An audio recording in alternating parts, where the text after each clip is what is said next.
Right, so if you're thinking of getting the coconut candle, then this is my honest opinion and review of it. And I've had this for about a year.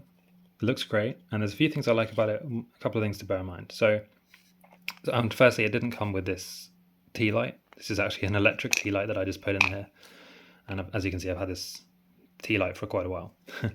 So the first thing I like about this is that compared to other coconut candles, I love that they've actually hollowed out these little holes in the side of the coconut. This makes such a huge difference to how the light looks when it's on, because it gives this glow, and the light shines through all of these holes, and it just looks so much better.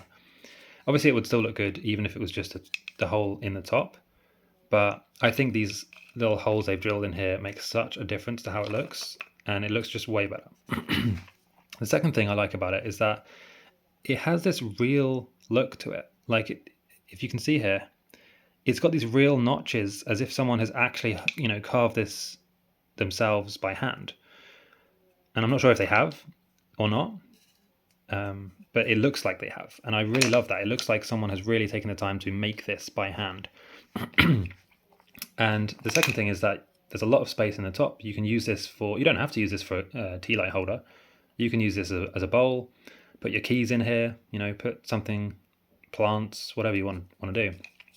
But yeah, I really like it. The only thing to bear in mind is that it does have this real look to it. So depending on whether you're going for that look or not, that might be good or it might be bad for you. And yeah, I love it. If you're just looking for a nice coconut bowl, coconut candle holder, place to put your keys, then I highly recommend this one.